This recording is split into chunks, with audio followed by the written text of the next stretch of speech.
Greetings, internetizens. This is Elmerthien playing Professor Layton versus Phoenix Wright.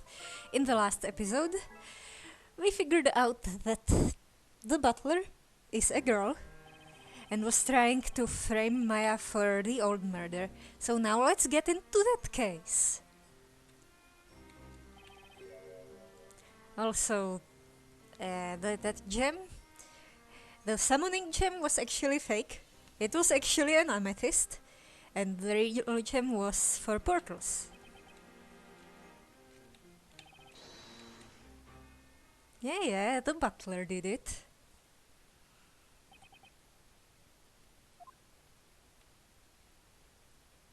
She's been hiding a whole lot of hair.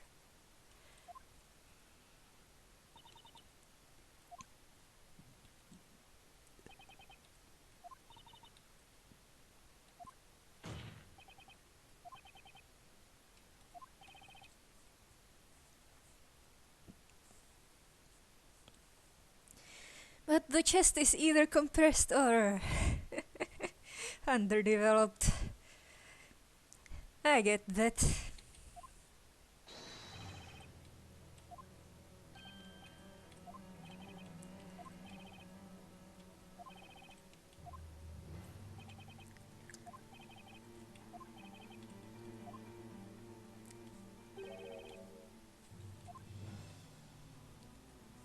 Just a scrawny gal. Inquisitor Zacharias Barnum. It seems you have lost that unyielding attitude so admired by the townspeople. Here you are, now, letting a novice defender lead you by the nose. It is hard to believe you have been known as the unwavering sword of justice for your usually cool-headed judgment. Is hate a shield? You know little about me, witness. Do you think I care about defending my name? It is this town that I wish to defend. Sir Belduke's murder is the only case to have remained unsolved for so long.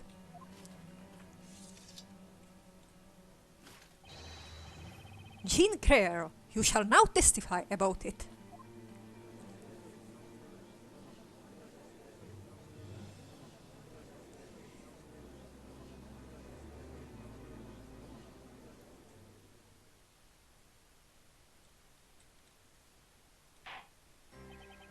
As demanded by both the defense and the Inquisition. The witness will testify about Sir Belduke's death. Any questions? No, my lord. I must, however, mention one more thing before we begin. If it cannot be proven that Jean Grey is a witch, as claimed by the defense, the court will irrevocably consider Maya Fey to be the witch responsible for both crimes. You don't know about the isekai mechanics, of course. Is that... wrong guy! Is that understood?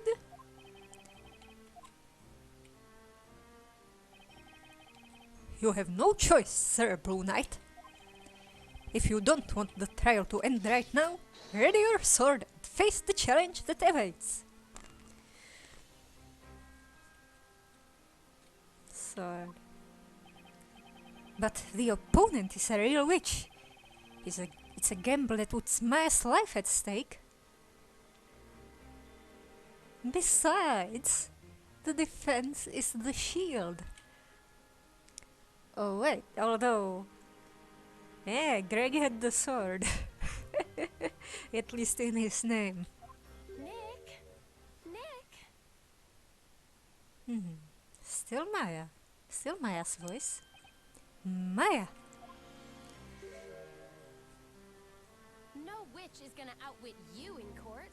You're an ace attorney after all.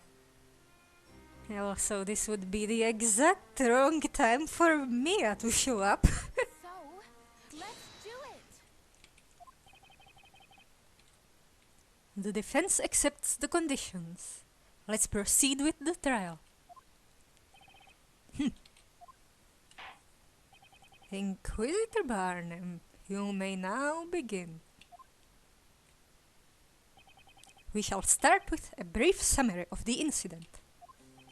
About 3 months ago, in the dead of night, Sir Belduke, the alchemist, was murdered. The crime took place in his study, just as with this incident. The room had been locked from the inside. He kinda reminds me of Mouse Edgeworth. No, he doesn't have quite the crowings in his hair.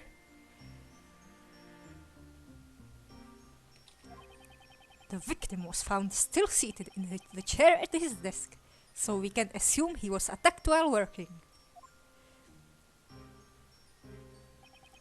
There were very clear strangulation marks visible on his neck. Oh, there's something trickling down from his mouth.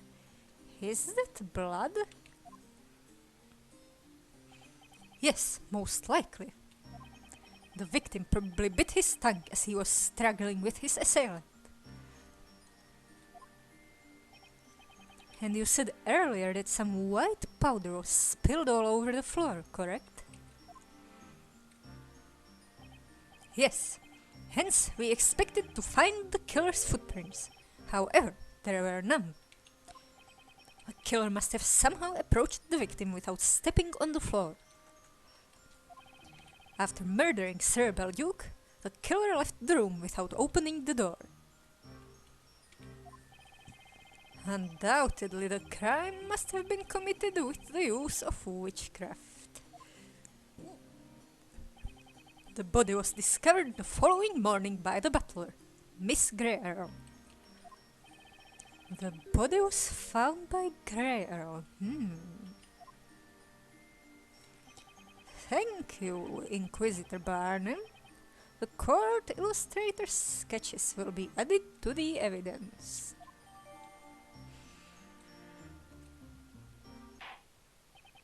Now, witness, begin your testimony. Tell us about the events spanning the night of the crime from the evening before the end until you discovered the body.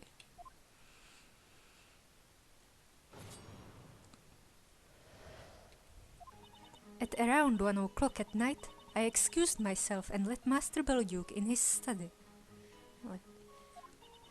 When I called him for breakfast in the morning, he did not respond. The door to his study was locked. A neighbor had come for a visit just then, so we forced the door open together. All the potions and other concoctions from the study have been confiscated. I wonder if they're being properly stored. Potions and concoctions were confiscated? The victim was an alchemist, after all. We were hoping the items confiscated from his study could provide some clues. Besides, such things must not fall into the wrong hands. It may not be standard practice, but it was deemed necessary. Those things could be weaponized as poisons or to make some explosives. Or at least to burn a house down. The confiscated goods are stored in our secret vault. The only person with access to them is the High Inquisitor, Lady Darklaw. Oh no, oh no.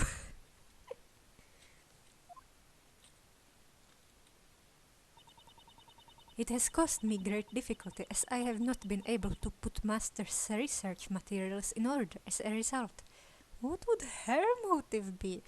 No. It was probably the same person who made the tower appear. The confiscated items shall be returned as soon as Sir Belduke's murder is resolved. I shall be looking forward to that. Defense, you may begin the interrogation.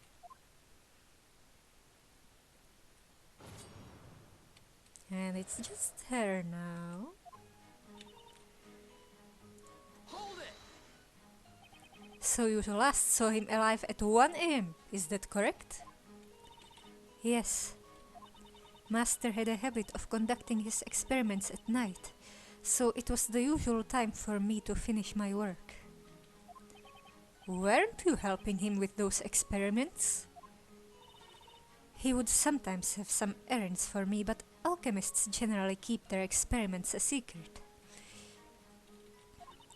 That's why I would always excuse myself at that time, unless Master had some other tasks for me. And at night there was no more work for you. That's correct. I wished Master a good night as I shut the door behind me and then heard him lock the key. There was nothing unusual about him, at least nothing I noticed, except that he was shaken from seeing the tower mysteriously appeared.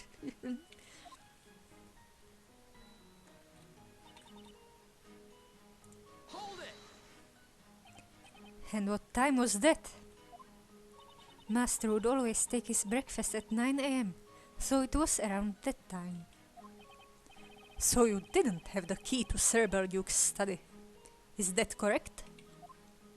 Yes, there is only one key to that room and Master had always kept it with him.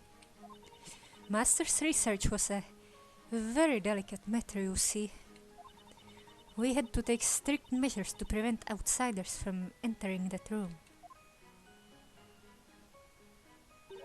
Occasionally, delinquents would try to make off with one or other of Master's medicaments. Thieves stealing from an alchemist? I can't tell if that's incredibly brave or incredibly stupid. Probably the latter. That's why the door to that room is made from thick oak wood. I wouldn't have been able to force the door open on my own. She couldn't have entered the room before that, then.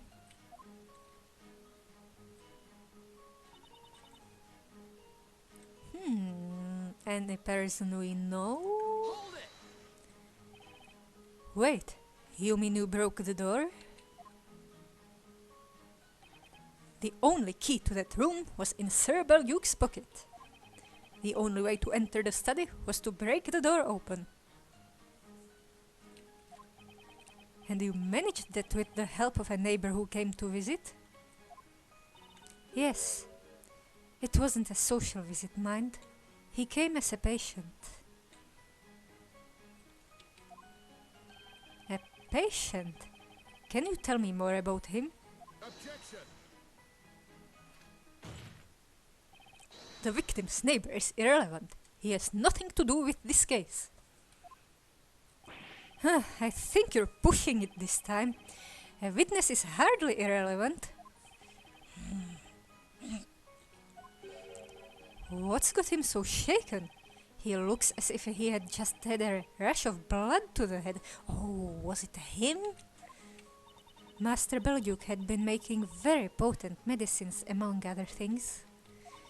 We would get people coming from the town at all hours of the day or night asking for them. And yet, in return for all the help Master offered, people would gossip about him dabbling in witchcraft. So you broke the door together with a neighbor? A very strong neighbor, probably? Yes, when I explained the situation to him, he brought over an axe. Not a sword, man. Oh, although an axe is probably better for breaking down a door.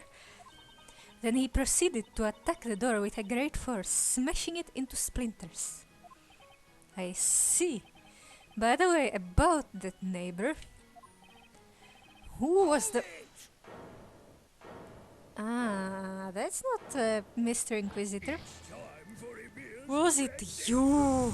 Did you miss me, guys? No. He's back. Order! Order! Could it be that it was you who... Where are you looking, old man? So, Right here! it was a very strong guy. I'm the alchemist's neighbour and a witness in that case too. Passion for justice sitting within. Emir is always at the crime scene. What is the crime that's... Objection!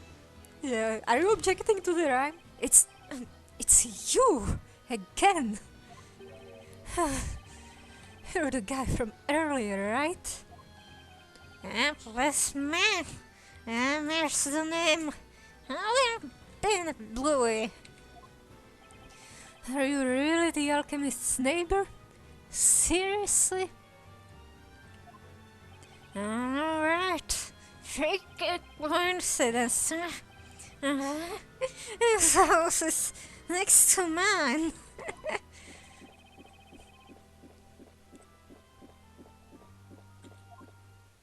Ridiculed earlier, Emir returned, drinking like a king he never ever learns.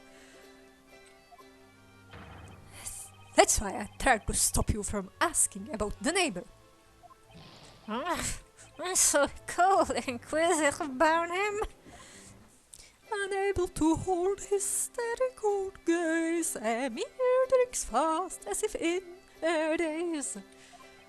And a musician standing next to you. Okay, that's my private bard, Birdley, a rap musical genius. Hold on. Oh, dearie me. Oh, dearie me.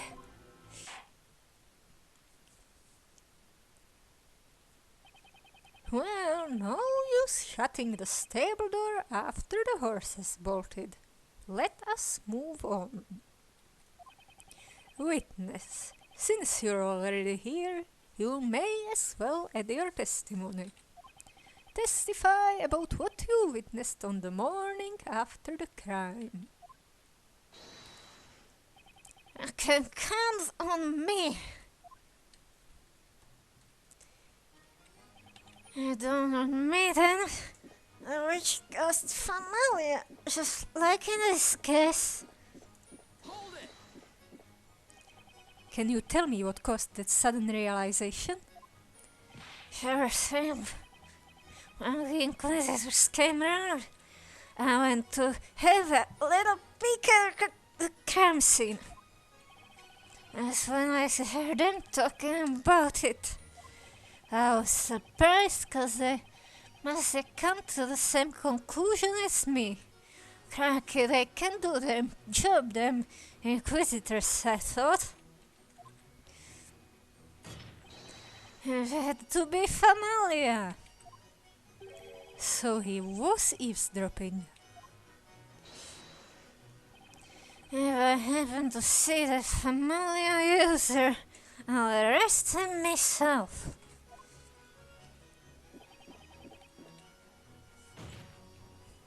Witness, you are testifying in court. Can you not restrain yourself a bit? That? You just see, I got to have this to keep my spirits up. It's the most potent medicine.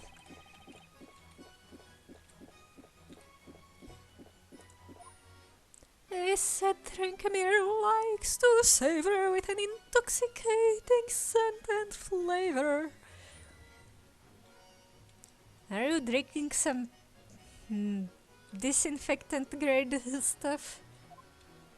Anyway, this is a waste of time. I should be looking for decisive contradictions.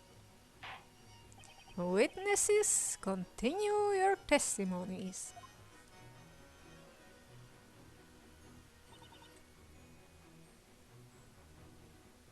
Hold it! Those items were confiscated 3 months ago. You still haven't got them back? No, not a single thing. Even though many of those were personal items with no relevance to the crime. Now that I think about it, that room did look pretty empty. As I said, the victim was an alchemist, and among his possessions were some very dangerous concoctions.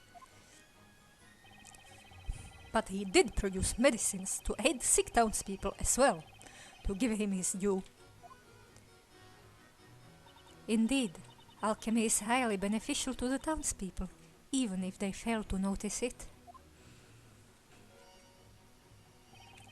It may be beneficial, but it also inspires fear. People fear what they do not understand. At any rate, I cannot return the items to you until Sir Belduke's case is solved. That is what High Inquisitor Darklaw has decided. And the confiscated goods are being kept in a secret vault by the Knights of the Inquisition. Even the Inquisitors cannot freely enter the vault. It is strictly supervised.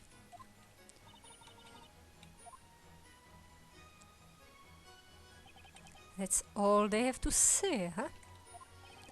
I really didn't expect him to appear, but maybe I should be used to it by now. Excuse me, Mr. Wright. Sorry to interrupt your train of thought. Oh, that's okay. What is it? I'm wondering if it's just me, but I've been thinking about Mr. Emir's testimony. I think what he said is a little strange, isn't it? Yeah. How can I put it? It's pretty obviously contradictory. Has he been in the tavern for the last bit of the trial? He was so keen to testify. Maybe we should give him some attention and point out those contradictions out. What a good idea, look.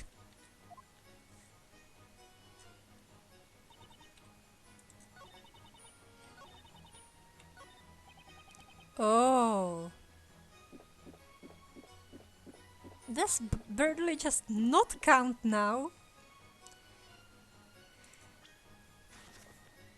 Is this what I present? Objection! No?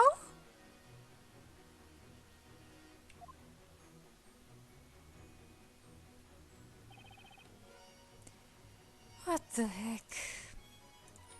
So I noticed that there's a new thing in the story. And yeah, it was her. What now?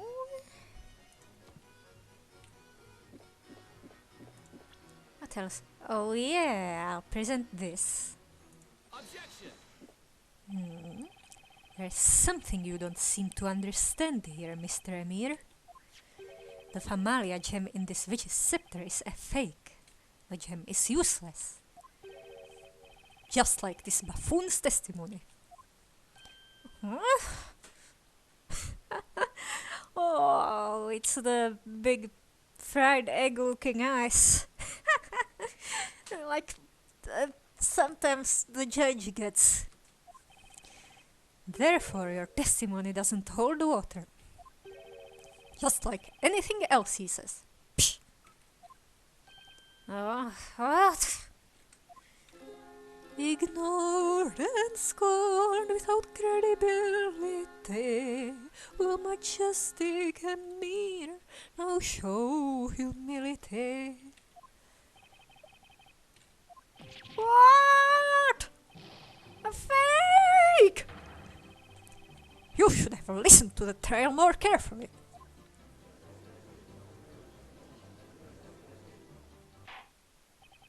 Now that has been dealt with, Inquisitor Barnum. This witch's scepter was not discovered at the crime scene when Mr. Belduke was murdered, is that correct? Indeed, he deduced that Familia must have been used, however. Objection! And he knew that. But that Familia magic gem was a fake. That much has been demonstrated today. What's more, as we've learned from Cracker the Parrot's testimony, the witch used the spell Godor. The fact that there's a green wall at the crime scene corroborates that. Objection! That wall may well not have been painted green 3 months ago. And besides, no one could have passed through a portal so small. To be honest, I've started wondering where Sir Layton's and Sir Belduke's murders Actually committed by the same witch? Objection! Your Honor, I'd like to remind you that was the Inquisition's claim. He's right though. It's got to be the same culprit in both cases. And at the very least, it's possible that the witch used the spell Godor to commit Sir Belduke's murder. What? In that case, I will ask the defense to show us proof. Do you have proof that the witch could have used Godor to kill Sir Belduke? Can't save now, but I've got a recent save.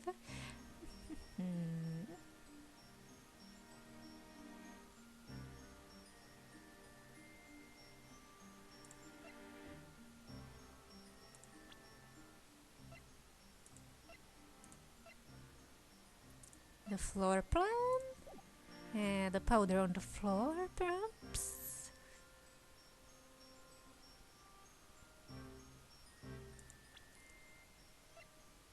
Ah, I see.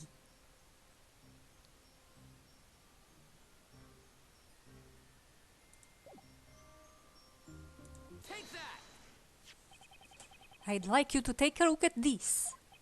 Aren't those the court illustrator's sketches?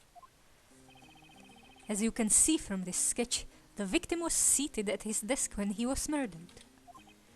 And what can you see right behind the victim? A small landscape painting. Thank you, Inquisitor, but there's one more point of note. Look closely at the painting.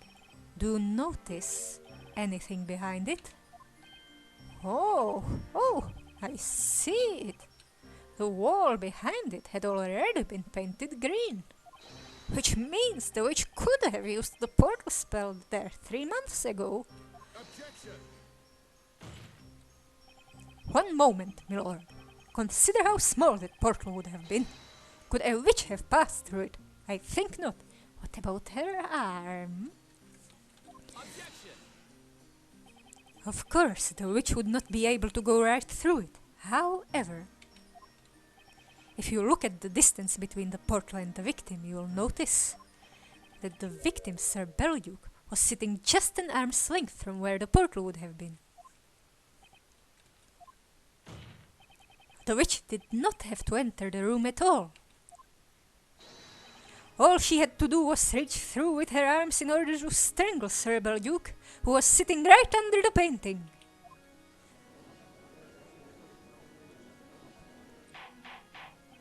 Order! Inquisitor Barnham, what say you to that? A fascinating theory, Sir Blue Knight. But there is a notable contradiction within it. Where would that be? Tell me, why do you think we concluded that Familia had to have been used? We had a certain reason for it, of course. And what was that reason exactly?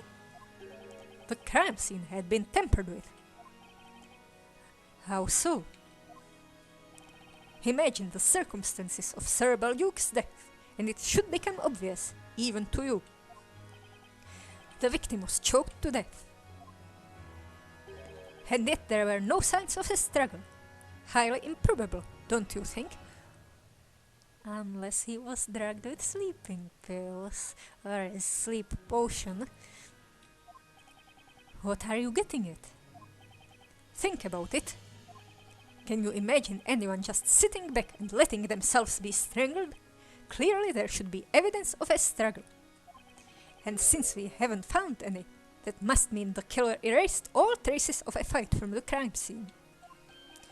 Indeed, that would be the logical conclusion. Now, surely it would be impossible to do any such things, had the witch only reached inside through a portal. In order to cover up the evidence she left behind, the witch had to have used a familiar. Without doing so, There would have been no point in her using the spell Godor. Objection! Miss Greer could have done it. She might have been able to tamper with the crime scene. What are you talking about? The morning of the crime, from the time Miss Greer and that guy entered the study, until the arrival of the Knights of the Inquisition, there was a window of time in which she had the opportunity to do so. We need to look into what happened in that window. It seems we may be in need of another testimony. Witnesses testify about what happened in the time between the body being found and the Knights of the Inquisition arriving. Sure thing. Ask me anything. I'll tell you all I need to know. Oh, glorious Emir, tell us more. Maybe you want to be laughed at us before. Only two people accessed the crime scene in that time, Greer and Emir. Believe it or not, Emir is the key witness in this case.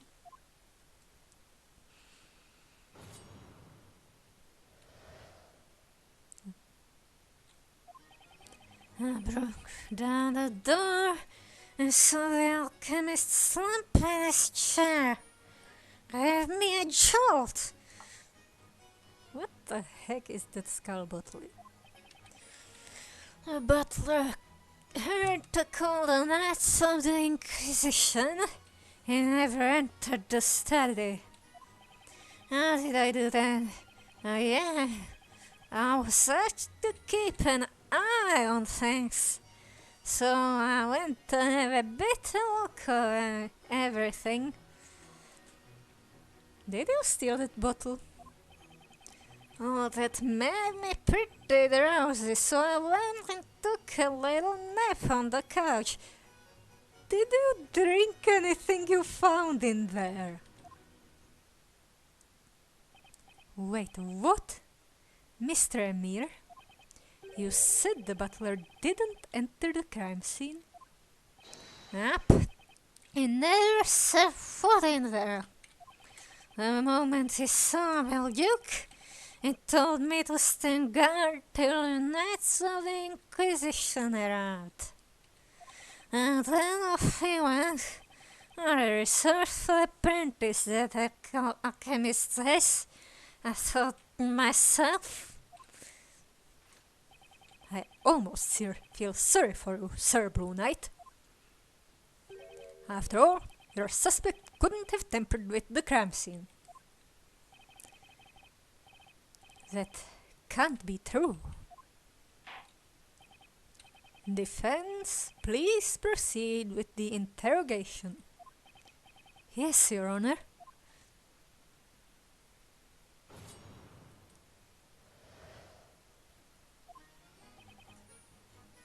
Hold it!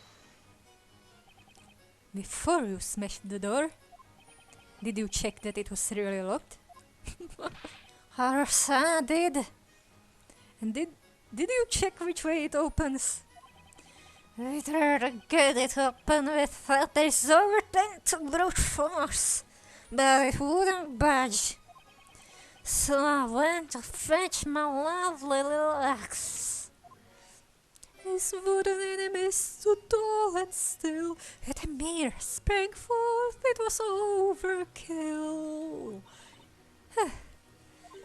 Did you think I lied about the door being locked? No, of course not.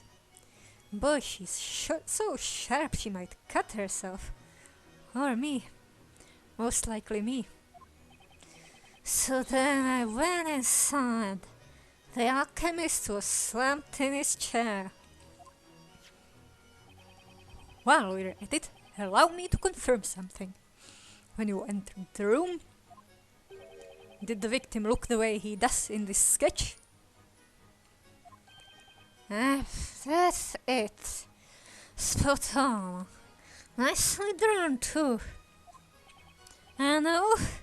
At first I didn't know he was really dead. He looked like he just passed out or something, tired from his research. The apprentice is real good. He'll be able to tell us a single glance that the alchemist was done for.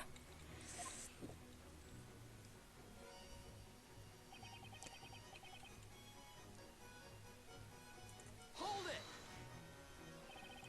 Are you sure the butler didn't enter the crime scene? Wait, haven't we got that? I went in and searched, I didn't know what to do. But the butler sussed out the situation in the blink of an eye.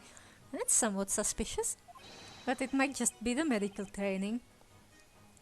He told me to stand guard, and then he ran out. She went to call the Knights of the Inquisition, is that correct? That's correct. I went to the nearby garrison. We have the records of when the crime was reported. They match the witness's testimony.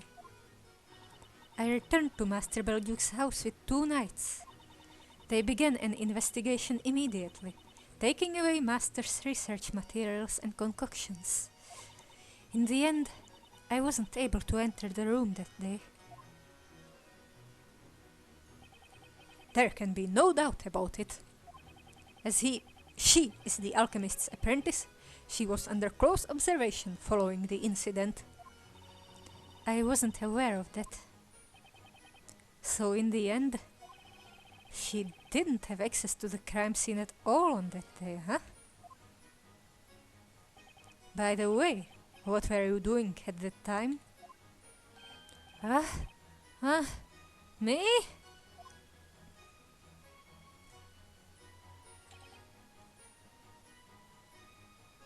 Hold it! What were you having a look at? Well, I was asked to take care of the crime scene, wasn't I? So I had to, make sure everything was in order. I mean, it's not like I went with wild excitement. After being left in a real alchemist's room full of mysterious stuff. I'm sure you didn't, Mr. Sticky Fingers. And besides, she asked me to look for something, so I was doing that too. And a few requests from a lady, am I right? Did you even know that at the time? A mere lesser-known gentlemanly side had me surprised, if I may so confide. Greer asked him to look for something. What's that? This is news to me. What were you asked to look for? Enlighten us, witness. What was it now? I can't remember. Well, maybe if you didn't drink so much. Does it matter? In the end, whatever it was, I never found it. I remember that.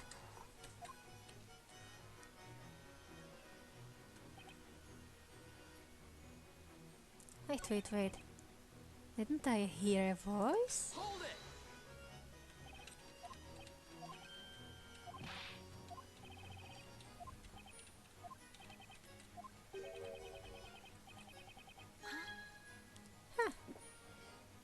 Hang on! Miss Greer, you look lost in thought. Oh, were you talking to me? Even she can be caught off guard if I choose the right moment. You have been listening to Mr. Emir's testimony, haven't you? Yes, I have. He was asked to look for something. It was you who asked him, I assume. What did you tell him to look for? I think you're mistaken. I don't remember making any request of that sort. Darklaw? Huh? Oh, Bluey! Were you even listening to what I said? It was a lady that asked me. The butler is a guy in skull. Darklaw.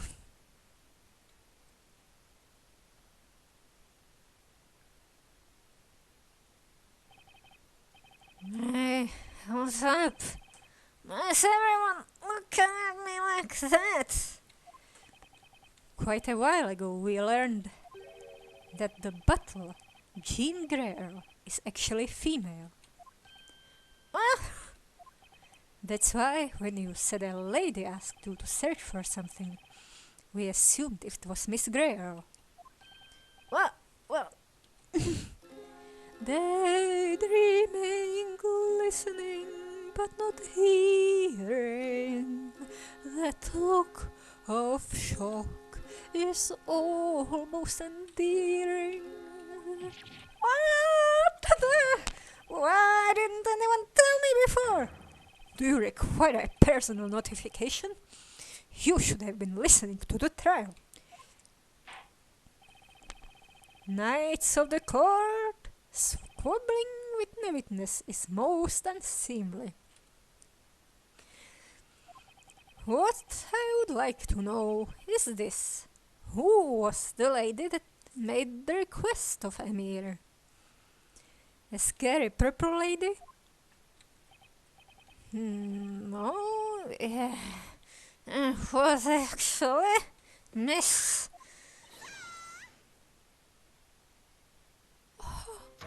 He's absolutely certainly talking about me. Oh, you're involved. The letter! Oh, and you are? I'm Letty. Hang on a minute. I'll get down there post haste. Well, she's not scary or purple.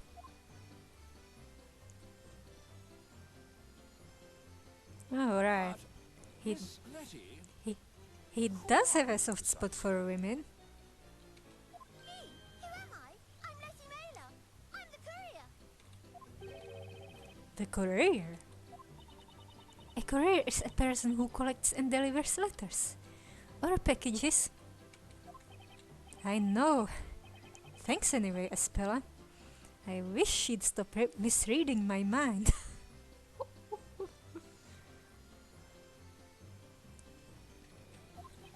Hold on, Miss Mailer. Do you mean it was you who irresponsibly made such a request to the troublemaker? Me? Maybe. Yes, I guess so. I asked him to help me find something. Outrageous! Why was I not informed of this? I guess no one told you. Maybe because you didn't ask?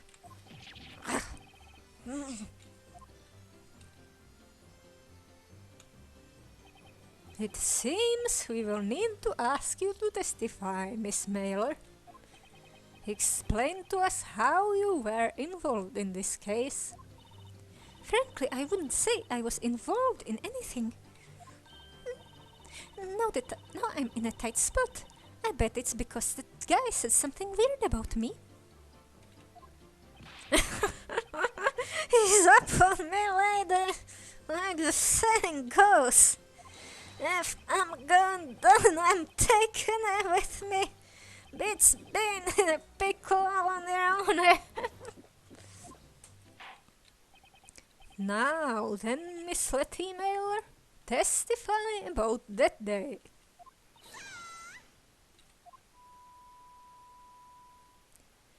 That voice could make windows shatter. Well, it's not exactly the thunderous, not exactly a thunderous rumble that makes windows shake, but more like the glass shattering screech. Sir Belduke said he'd have a letter to send, so I came by to pick it up. Hold it! You mean you came to pick up a letter from Sir Belduke? Yes, I was told by Sir Belduke that I'd be ready. It would be ready in the morning. What's more, he said it was extremely important. I felt sense of duty surging within me. Hang on! Miss Greer, I have a question. Yes, what is it? Did anything catch your attention during Miss Mailer's statement? Nothing in particular, and at any rate, to begin with, I was not aware of the fact that the career visited us that day. Ah, that's right. You weren't there when I arrived. And once I found the letter, I left immediately. Did you know about this letter, witness? I would never pry into Master's personal matters such as his correspondence. Well, that should conclude the testimony. So now we know there was a third witness. But Miss Mailer only came to pick up a letter. That doesn't help us much, does it? Well, perhaps there's more to it than meets the eye. A letter, huh? Belduke was about to send a letter to someone before he was killed. It may not be relevant to this case, but something about that is bothering me. Dear storyteller, I saw the tower mysteriously appear. Please don't send Darklaw to kill me. Maybe it's worth asking Letty about it.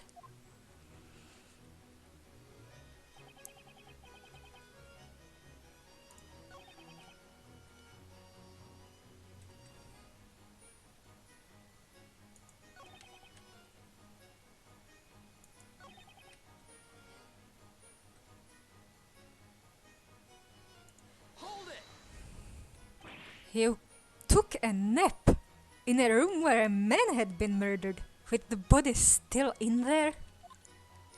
I was so surprised, Bluey. It was 9 a.m. I'm usually still half asleep at that hour. 'Cause you spent all night drinking? I suppose maybe all the mermaid done that before added to that as well. An infamous celebrity known to all inns. A mere makes merry, you like Hank Prince.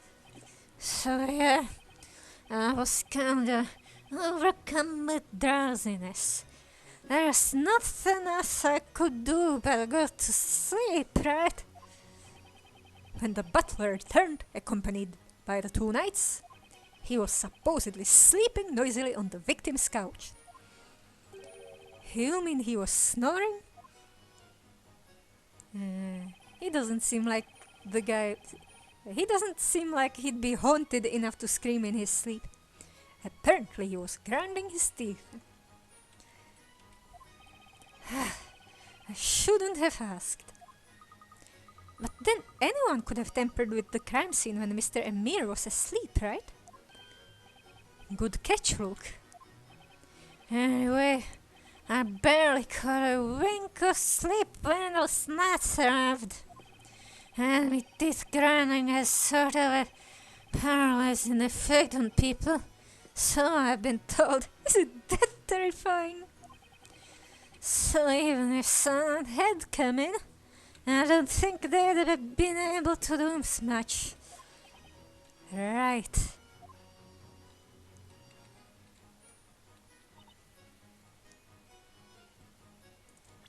I'm saving.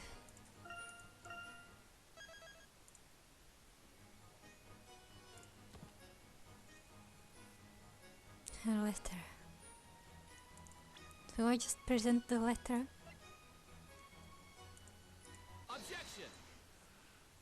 The letter you found that morning? Was it by any chance this one here? Ah! Yes, that's the one. But wait, how did you get it? You're a piece of work, all right. Objection! Hold it, Sir Blue Knight. How did you come by that letter? It just sort of fell into my lap, so to speak. It was the professor who found it, but he doesn't need to know that. Defender? Just what in the world are the contents of that letter? Why do I keep getting these two voices confused? Well, the letter's blank. What? All this fuss over a blank letter? As you can see, there are some sheets of parchment inside the envelope. Indeed, and there's not a trace of ink on them.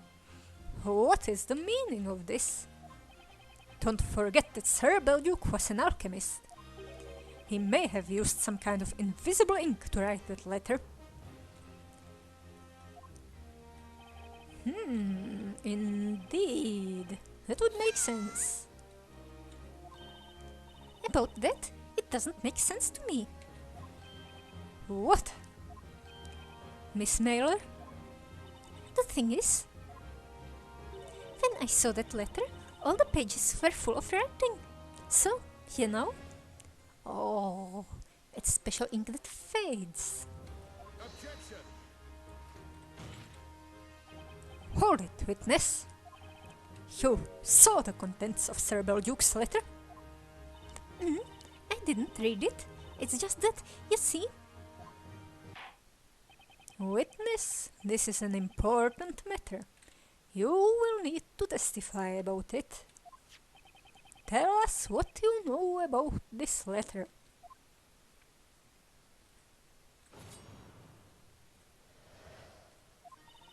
At night, probably around 1 a.m., I made a delivery to Sir Belduke. He was writing a letter at that time. It'll be ready soon, so come pick it up tomorrow morning. That's what he said. I left his study and wished the butler a good night. Then I went home. I went there again the next morning, as I promised. Sir Belduke was... Well, anyway, I looked for the letter.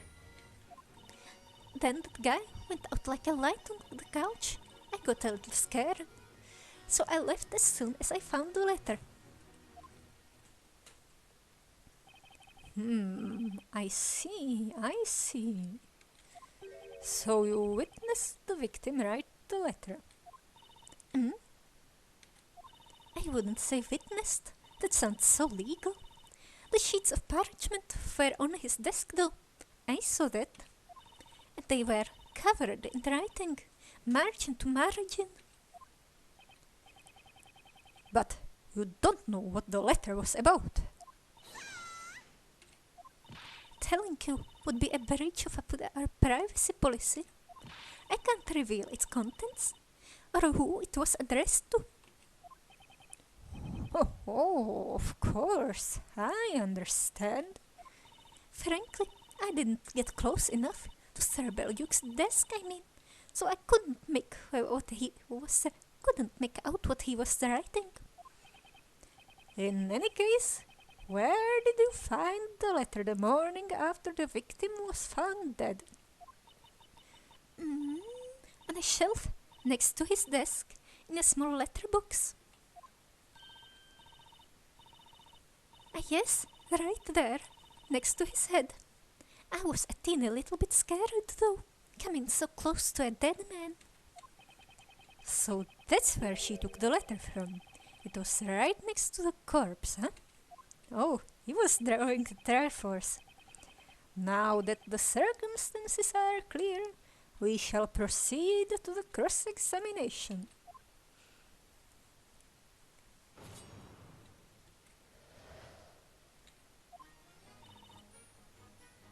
Hold it!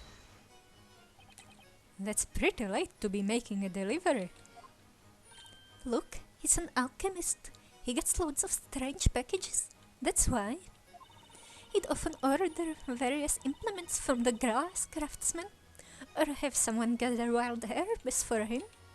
He usually carried out his experiments at night, so yeah, he often needed items delivered in the middle of the night.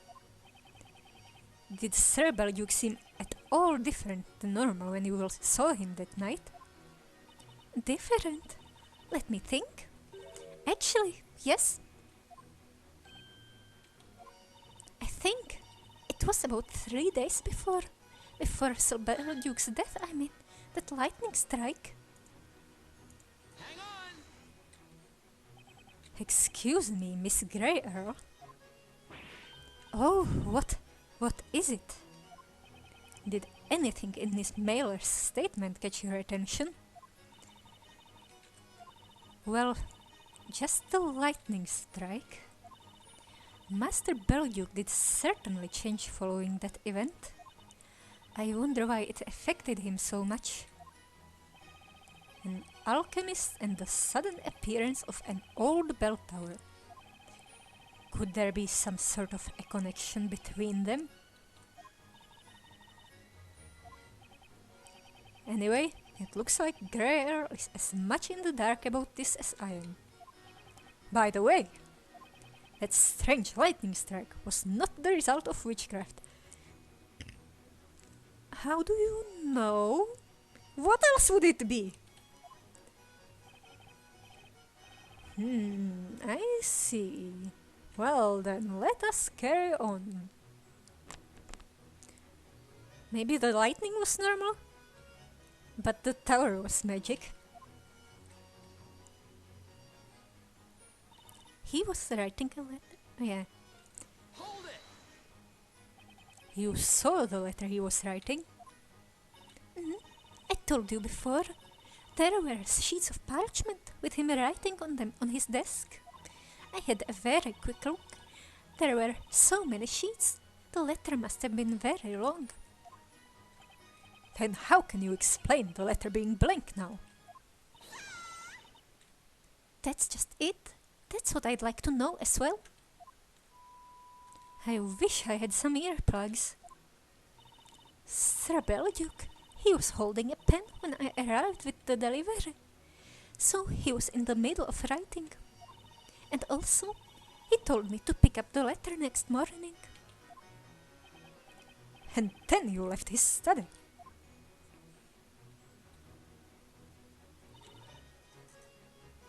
Hold it! Wait a minute. When you say the butler, you mean Miss Grey Earl, of course. She was in the corridor, carrying a tray. Hang on! Miss Grey Earl, I'd like to ask you something. Oh, certainly. What is it? You stated previously that you excused yourself and left Sir Belduke's study shortly after 1 a.m. Yes, that is correct.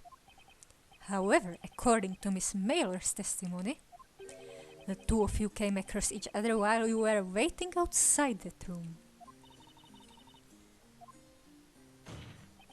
Why didn't you mention that until now? That's because... I apologize. I'm afraid I completely forgot to mention it. You forgot? Miss Mailer very often comes with deliveries during the night. I did see her that night as well, but I didn't think much of it, as it's nothing unusual. I had no reason to hide that from you. Please forgive me for the confusion. Well, that kind of thing can happen. Human memory is in no way perfect. I don't imagine there's a problem here, is there? On the contrary, Your Honor. There's one more thing Miss Greer forgot to mention. What is it? I'd like you to recall what Miss Mailer said about having met Miss Greer that night. Miss Greer, carrying a tray? Well, Miss Greer, apparently you were carrying a tray at the time. What do you have to say about that?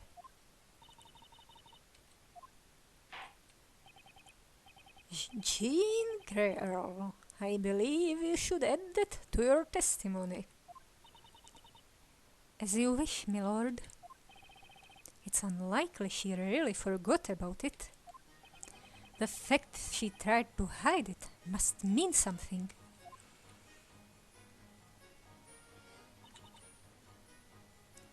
Miss Mailer left just as I was bringing Master his usual drink. Hold it!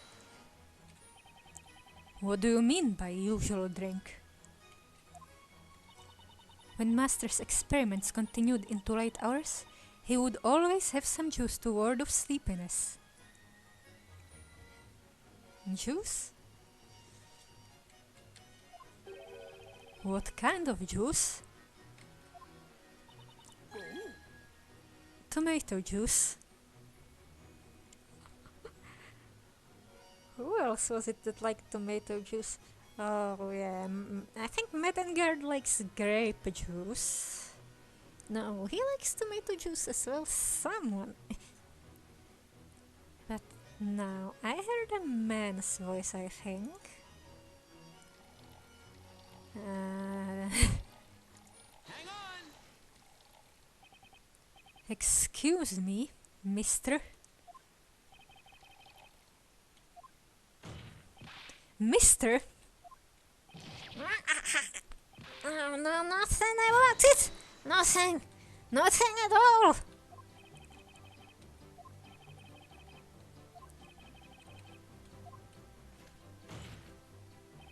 Witness! What have you done this time? Don't give me that scared look! He has it about him! Is his eye melting? Or somehow turn open? Imagine if it grew into a whole spiral.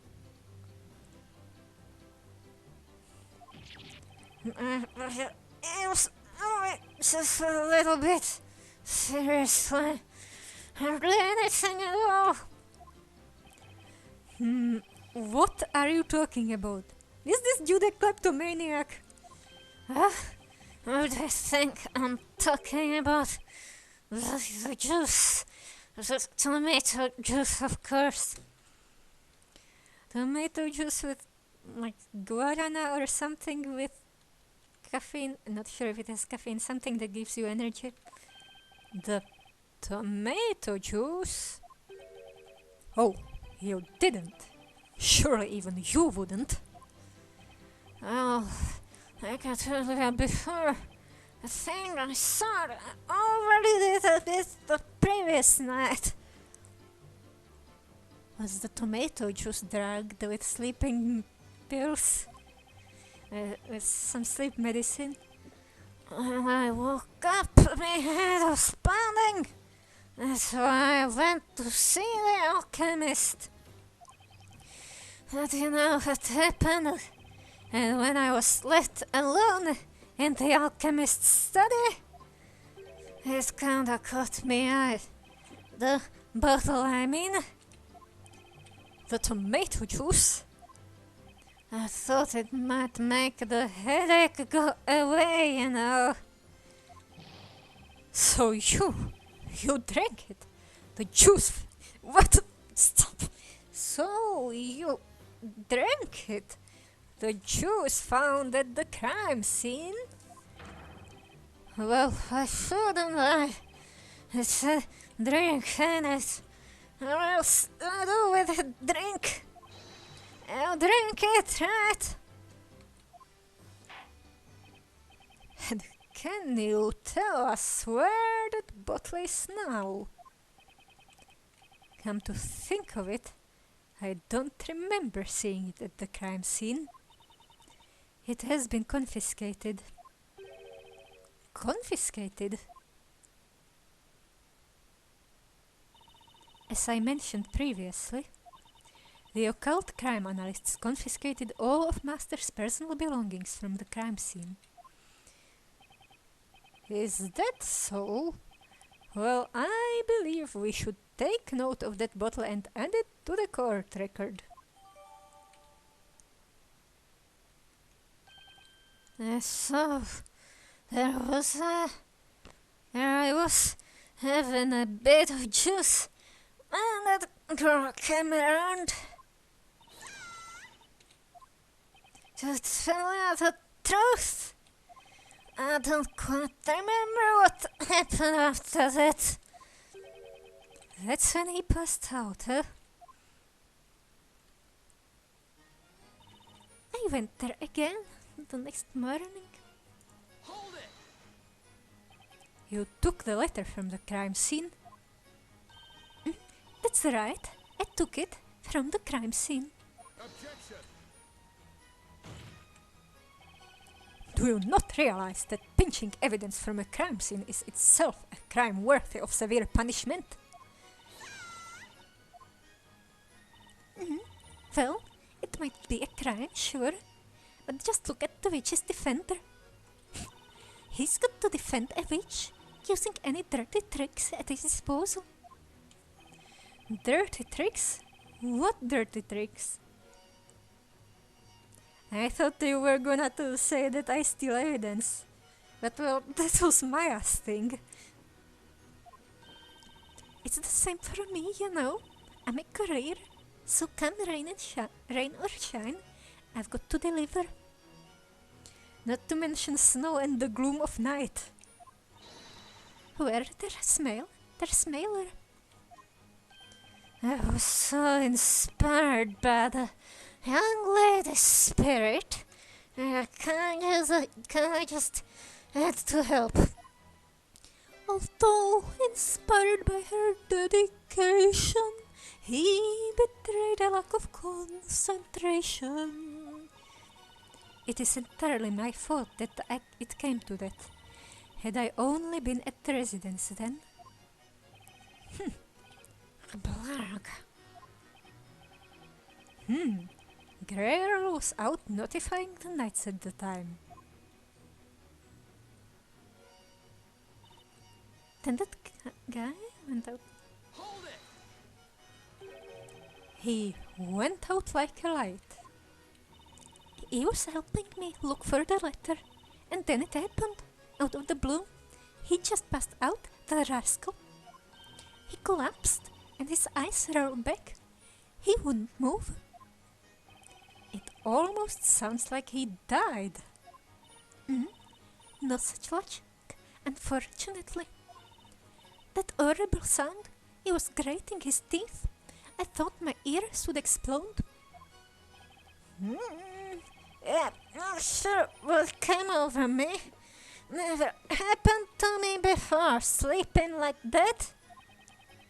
And I didn't just fall asleep. More like a sort of blacked out, I guess. No idea why. Oh yeah, guys, what do you think? Any ideas? I think it bears no relevance, and there you have my honest answer. And I think it's good that I wasn't there. But the question is, why did he black out like that?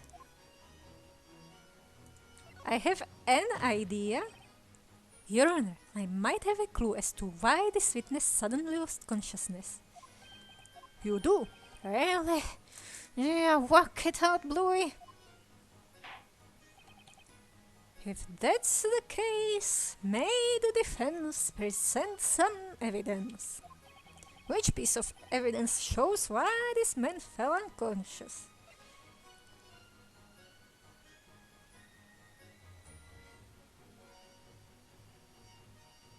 Take that! Mister, I believe the reason you might have lost consciousness at the crime scene is tied to a certain piece of evidence. But wasn't it just because, you know, I had a bit too much fun the night before? No, it was because of this. The tomato juice. You passed out right after drinking this juice. Therefore, it's not unreasonable to assume that there's a direct connection between the two. Tomato juice does not make people fall unconscious, Sir Blue Knight. Exactly. That's why something must have been added to the contents of that bottle. And that's why he didn't struggle. Something like a soporific. You mean sleep medicine? And if a soporific was mixed in with the tomato juice, that means Sir Bellew could have been unconscious at the time he was assailed. Oh! This sketch, have another look. The red liquid trickling down from the victim's mouth is proof that Sir Bellew must have drank the tomato juice. I had failed to consider this.